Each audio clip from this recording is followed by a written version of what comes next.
Oi gente, tudo bem com vocês? Bom, o vídeo de hoje é sobre então o Pedagogia do Oprimido do Paulo Freire, né, o tão falado Paulo Freire. E bom, algumas coisas precisam ser esclarecidas logo aqui no início do vídeo. Eu não sou estudante de letras, eu não sou estudante de ciências sociais, muito menos de pedagogia, né? Sou estudante de jornalismo. E outra coisa que é muito importante deixar aqui, né, logo de primeira instância, digamos assim, é que isso aqui não é uma videoaula, isso aqui não é um vídeo resumo, não é vídeo de resumo de livro para concurso, não é nada do tipo. Isso aqui é apenas as impressões de leitura de um leitor comum. Bom, uma coisa que eu acho importante é falar um pouquinho como foi que eu descobri, né, Paulo Freire. Eu nunca tive aula na escola, por exemplo, sobre ele, eu nunca tive aula na faculdade sobre ele. Eu fiquei sabendo do nome dele há uns 2 anos pra cá, né, de uns 2 anos pra cá, e ano passado, com as eleições, aquela coisa toda de debates e pessoas completamente sem paciência, uma xingando a outra, os nomes de Paulo Freire e Olavo de Carvalho foram colocados de forma assim, incansavelmente, sabe? E bom, eu nunca tinha lido nada do autor, né, do Paulo Freire, e eu fui atrás. Uma coisa que eu particularmente acho muito importante quando a gente está falando sobre educação, sobre política ou sobre qualquer assunto, né? Na graduação de jornalismo a gente vê muito isso, é analisar bem os fatos, analisar bem os diversos lados da moeda, porque, bom, a gente não quer fazer juízo de valor, a gente não quer generalizar. Então, quando eu digo que eu li Paulo Freire e que eu vim até aqui fazer um vídeo, eu também quero dizer que eu vou ler Olavo de Carvalho, que eu vou ler outros autores da mesma temática, né, de certa forma, já que estamos falando aqui de educação, porque é importante a gente conhecer o outro lado da história, mesmo que a gente não tenha tanta intimidade ou que talvez a gente não, como eu posso dizer, concorde com tudo, certo? Bom, e aí vocês podem me perguntar, mas por que, Júnior, você leu então Paulo Freire, né? Porque você se deu o trabalho. Bom, pra quem me conhece sabe que uma das coisas que eu tenho vontade de fazer ainda na minha vida, né? Uma delas é se tornar professor e assim, eu já coloquei na minha cabeça que talvez isso vá acontecer num futuro muito distante, talvez quando eu estiver bem velhinho, já não sei, talvez, voltar para academia, mas o meu interesse pelo autor e pelo livro em si foi pelo teor pedagógico, né?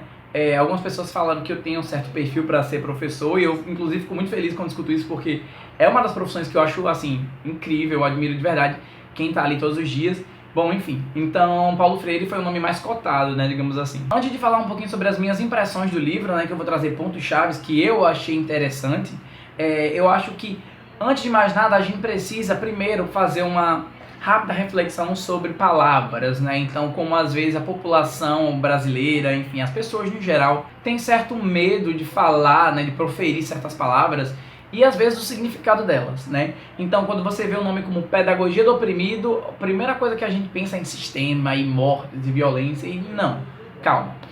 Indo aqui ao dicionário, nós temos 2 definições. A primeira é a seguinte: substantivo feminino, estado, condição de quem ou daquilo que se encontra oprimido. Segunda definição, sensação desagradável de falta de ar, de sufocamento, de abafamento. Dito isso, a gente precisa entender que quando a gente está falando sobre literatura, quando a gente está falando sobre política, a gente precisa entender que as palavras, elas possuem significados e, por ter significados, elas foram criadas em determinados contextos.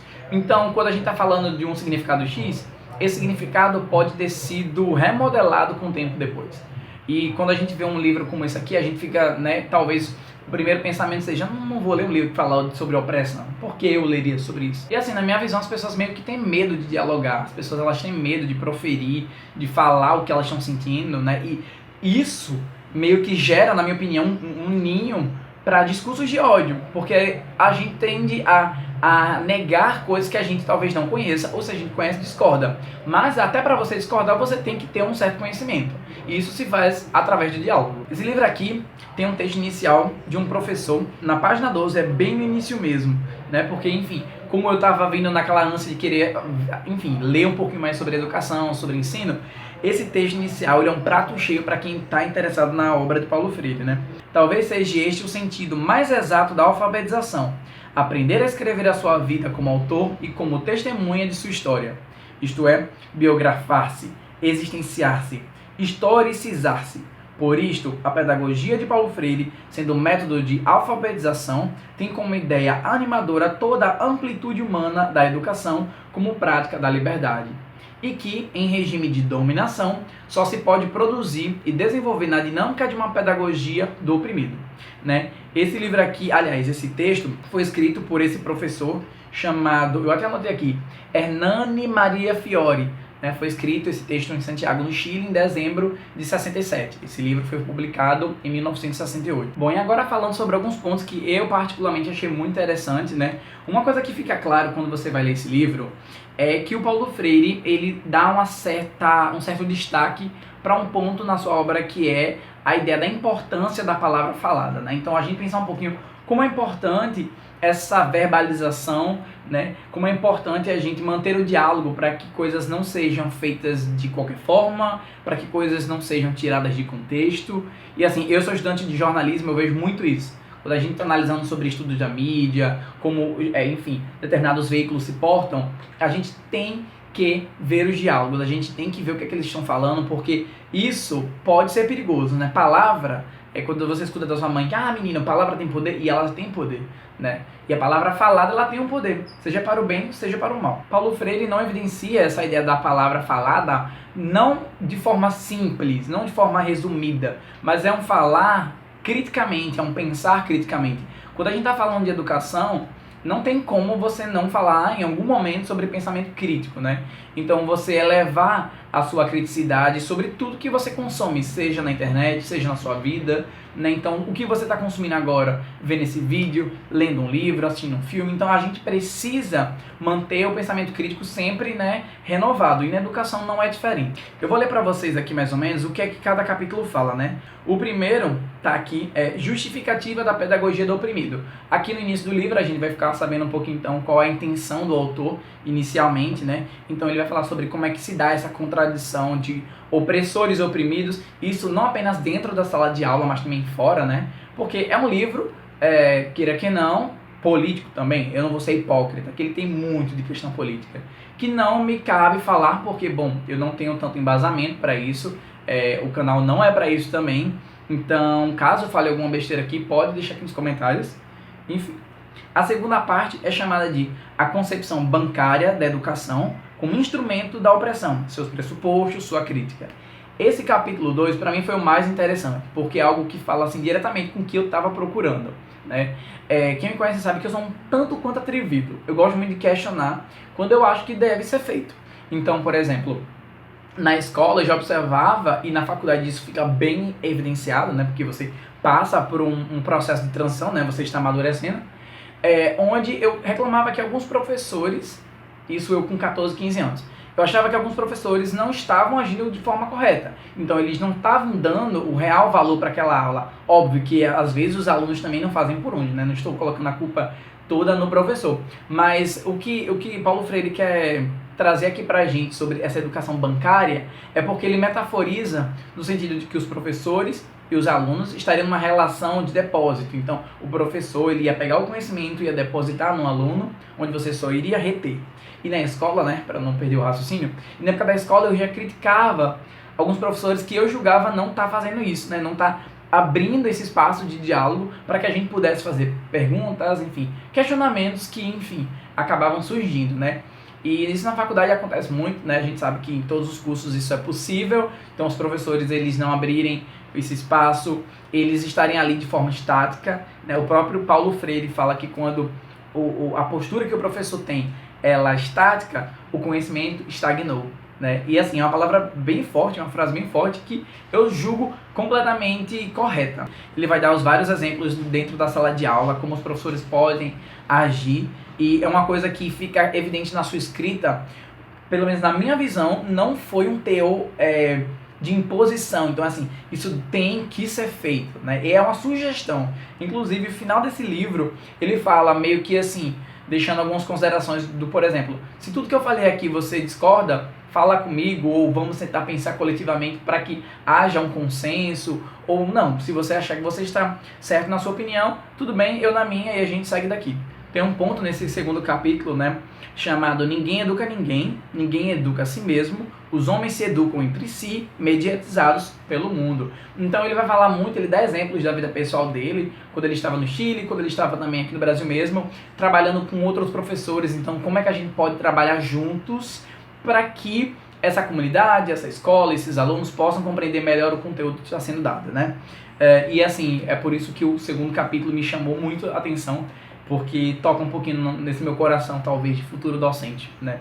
Sobre a educação bancária, que é essa relação entre o educador e o educando, de alunos serem meros receptáculos de professores.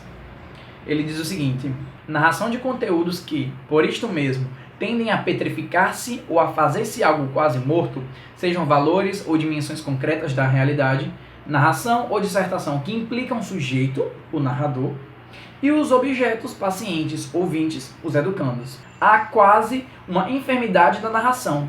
A tônica da educação é preponderantemente esta: narrar, sempre narrar. Ele está falando dessa forma, né, dos professores. Enfim. Falar da realidade como algo parado, estático, compartimentado e bem comportado, quando não falar ou dissertar sobre algo completamente alheio à experiência existencial dos educandos, vem sendo realmente a suprema inquietação desta educação. A sua irrefreada ânsia nela, o educador, aparece como seu indiscutível agente, como seu real sujeito, cuja tarefa indeclinável é encher os educandos de conteúdos de sua narração. Conteúdos que são retalhos da realidade, desconectados da totalidade e que se gedram e em cuja visão ganhariam significação. E aí ele vai continuando.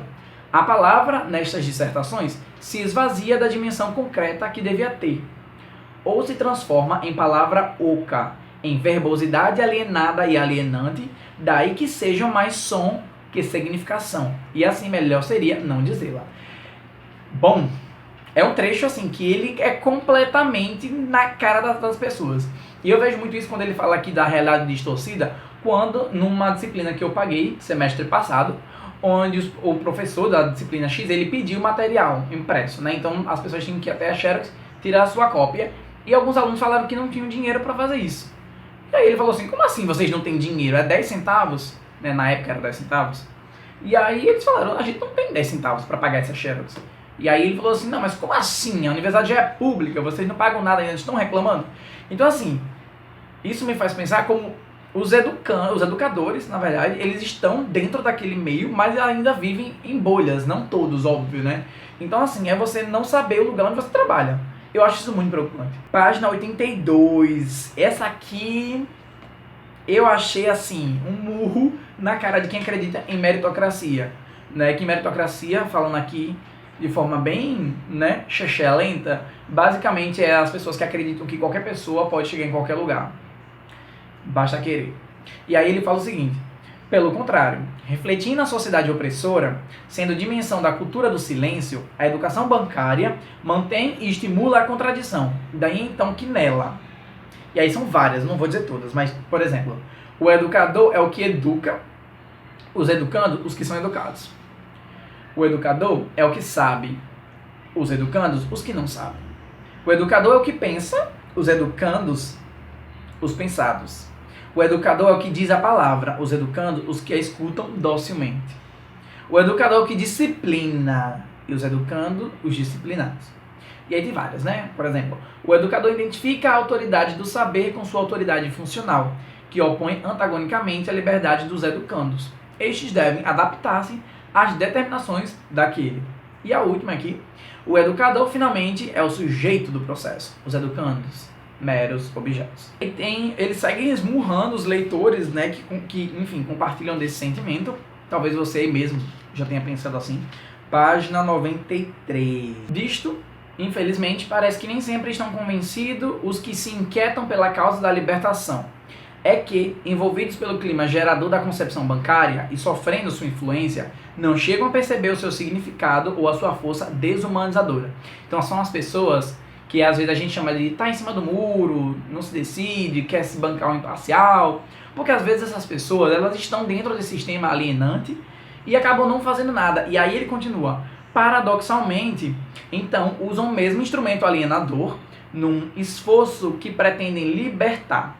E há até os que, usando o mesmo instrumento alienador, chamam aos que divergem desta prática de ingênuos ou sonhadores, quando não de reacionários. Então assim, eu pensei muito na minha vida pessoal, porque eu sou uma pessoa que quem me conhece sabe que eu sou muito otimista.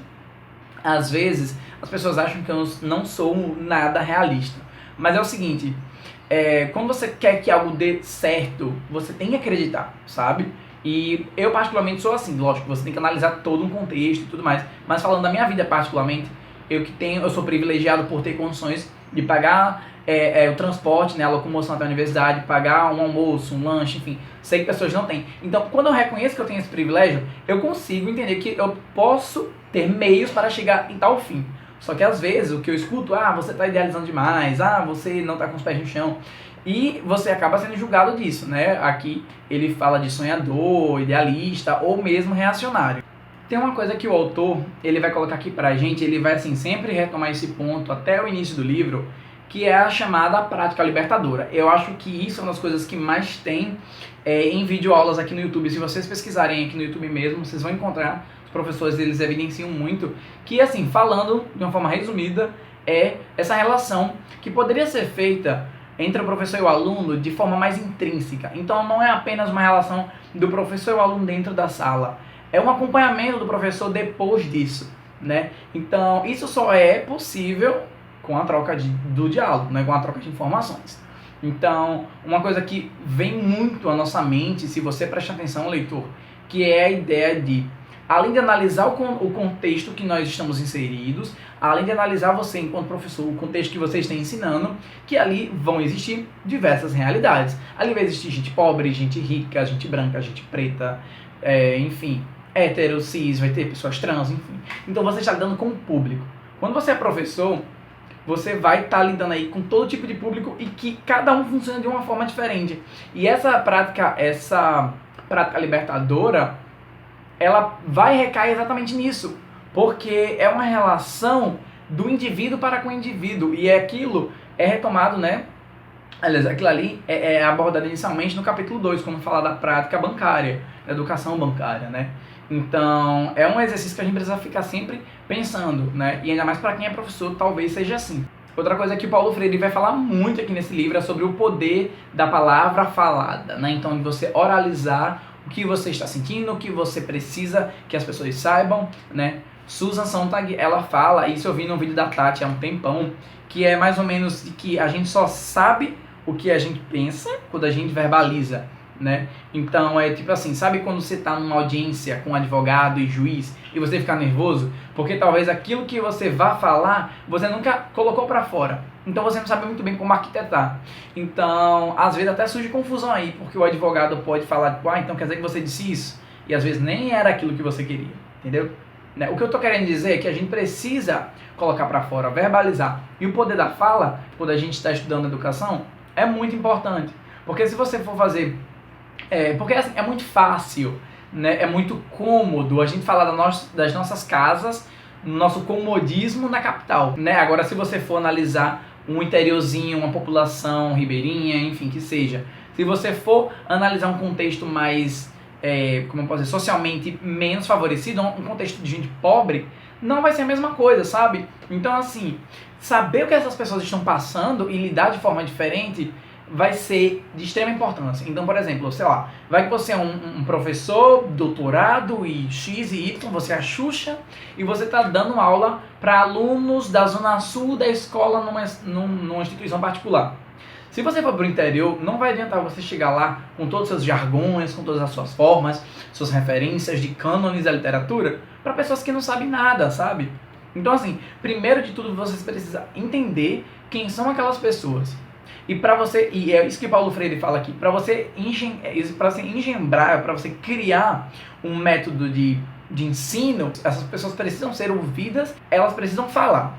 Então a oralização é muito colocada aqui por Paulo Freire, às vezes de forma muito densa, porque é um livro de escrita densa, né? Você demora um pouco para engatar no ritmo do autor. Inclusive, deixando de antemão aqui, que é um livro que tem uma abordagem extremamente teórica, e se eu estiver falando alguma besteira, pode colocar aqui nos comentários. Um livro para você reler em outro momento da sua vida, talvez até com mais conhecimento sobre o assunto, enfim. Se você é grande estudioso da obra de Paulo Freire, tá vendo esse vídeo por algum motivo e eu estiver falando alguma coisa errada, por favor, deixa aqui nos comentários. Tem um trecho aqui que eu anotei, para mim é um dos meus favoritos desse livro, que ele fala sobre mitos. Mitos, mitos, mitos. Página 188, ainda muito dentro daquele contexto, né, da galera que acredita em meritocracia.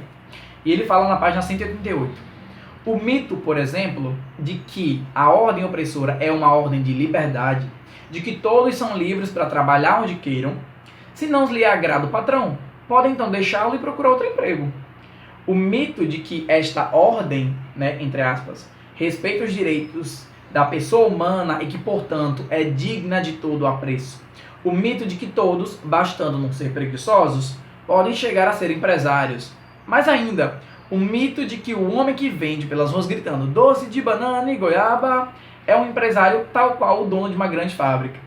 O mito do direito de todos à educação, quando o número de brasileiros que chegam às escolas primárias do país e o dos que nelas conseguem permanecer é chocantemente irrisório. Lembrando que esse livro foi escrito na década de 60. Estamos em 2019. Como é que tá as coisas? O mito da igualdade de classe, quando sabe com quem está falando, é ainda uma pergunta dos nossos dias. O mito do heroísmo das classes opressoras como mantenedoras da ordem que encarna a civilização ocidental e cristã, que elas defendem da barbárie materialista. O mito de sua caridade, de sua generosidade, quando o que fazem enquanto classe é assistencialismo, que se desdobra no mito da falsa ajuda, que no plano das nações mereceu segura advertência de João 23. O mito de que as elites dominadoras, no reconhecimento dos seus deveres, são as promotoras do povo, devendo este, num gesto de gratidão, aceitar a sua palavra e conformar-se com ela. O mito de que a rebelião do povo é um pecado contra Deus. O mito da propriedade privada como fundamento do desenvolvimento da pessoa humana, desde, porém, que as pessoas humanas sejam apenas os opressores. E o mito da operosidade dos opressores e o da preguiça e desonestidade dos oprimidos. O mito da inferioridade ontológica destes e o da superioridade daqueles. Então, né, isso faz a gente pensar. Quem é o mito que a gente está divulgando por aí? Quais são os mitos que você está divulgando para as pessoas? Bom, ele vai falar aqui sobre vários assuntos. Ele vai falar sobre a questão política do país, vai falar sobre referências a outros países da América Latina. Sim, isso aqui está, né, contido na obra. Eu não vou dizer que é um livro perfeito, eu não vou dizer que é um livro que eu concordo 100%. Alguns momentos aqui eu achei ele, como eu posso dizer, utópico. E aí é engraçado porque eu falei mais cedo de que as mudanças podem acontecer e tudo mais. Mas algumas coisas aqui eu achei um pouco, vamos dizer, Brasil não tem como. É muito aquela coisa, sabe, que eu particularmente me incomodo quando alguém tá, sei lá, discutindo política, educação, futebol, whatever. Ah, porque na Coreia do Sul acontece assim. Ah, porque nos Estados Unidos? Ah, porque na Inglaterra? Gente, a gente tem que analisar que Brasil é Brasil, entendeu? Ah, mas o país X afeta o Brasil. Eu sei que afeta. Mas a gente não pode comparar 100% do que acontece lá com aqui, porque as coisas são diferentes, as coisas não funcionam da mesma forma. Enfim, isso é algo que vai ser abordado aqui no livro. Ele fala sobre educação, sobre método pedagógico, ele fala sobre política, ele fala sobre comunicação, a importância das pessoas terem um local de fala, um local no mundo, e que eu concordo 100%. Então, se você aí já leu Paulo Freire, se você já leu alguma coisa dele, não gostou ou gostou de outro pensador, deixa aqui para mim nos comentários. E assim, principalmente pensadores que falam sobre métodos pedagógicos, sobre educação, né? Eu acredito que também vai ser bastante enriquecedor conhecer obras de outros autores também. Se você já leu Paulo Freire, se você gosta dele, deixa aqui nos comentários. Eu particularmente achei muito interessante algumas coisas que ele coloca aqui. E vale a pena a leitura, não torça o nariz para pessoas que pensam diferente como você. Leia outras coisas, é importante e vai ser muito legal. Se eu falei alguma coisa que ofendi alguém em algum momento, por favor, 1000 perdões. Deixa aqui nos comentários pra gente trocar uma ideia. E eu acho que é isso, né? Então se você gostou do vídeo, clica no gostei, comenta aqui embaixo o que você achou, compartilha com seus amigos e é isso. Até a próxima. Tchau!